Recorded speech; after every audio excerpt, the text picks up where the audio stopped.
Welcome to Ask Anita. I'm Anita. Let's get into it.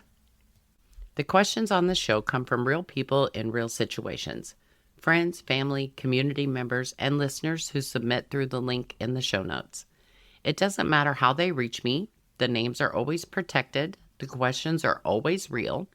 If something has been sitting on your mind, that link is in the show notes. Our schools are built for academia. Math, science, history, and life does not care about your GPA. It never has.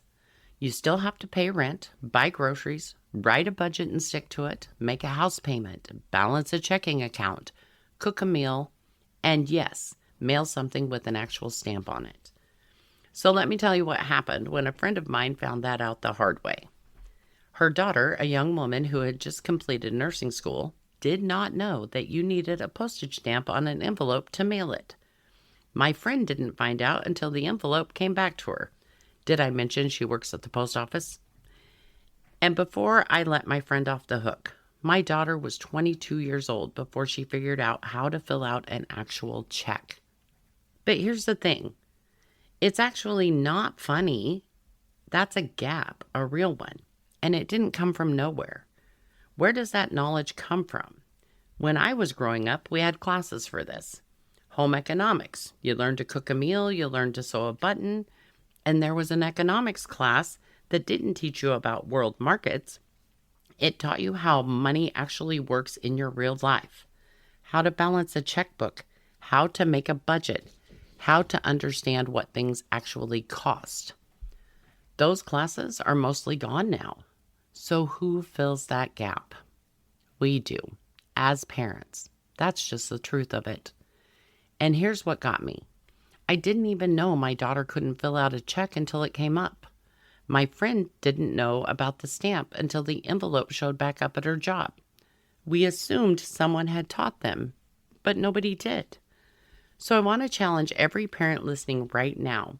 Replace your chore list, or at least add to it with a life skills list. Can your child cook a meal from scratch? Write a check. Read a bill and know what they're actually paying for. Do they know what rent costs where they live? We teach our kids to drive a car. We spend hours in that passenger seat, white knuckling it, teaching them something that could kill them if they get it wrong. And we do it because we know they need it. Why do we not teach them to balance a checkbook? But here's what I really want to talk about. A life skills list doesn't stop at practical things. There's another set of skills we're not teaching our kids, and honestly, this one might be even more important. Self-worth, dignity, how to stand up for yourself without becoming someone you're not proud of.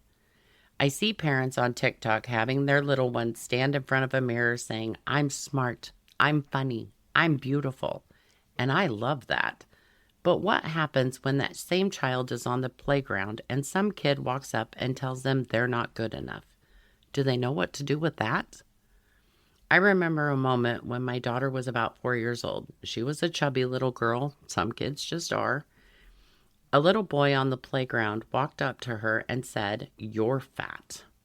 My 4-year-old looked at that little boy and said, "I may be fat, but your mama didn't raise you very good, did she?" First of all, I had to laugh. Second of all, I was so shocked I didn't know whether to discipline her or high-five her. She didn't learn that from a mirror exercise. She learned it from what she saw and heard every single day inside our home. Actions speak louder than words. What you show your children matters more than what you tell them. Speak to your children the way you want to be spoken to. That's the whole lesson. And then hold them to it. Require that same respect in return. Not because you need to be in charge, but because you're teaching them something they will carry for the rest of their lives. How to give respect and how to expect it in return. Kids are influenced by a lot of things. Hormones, friends, what happened at school that day. That's all real. But none of that excuses disrespect at home. And as mothers, we tend to let that slide. I know I did.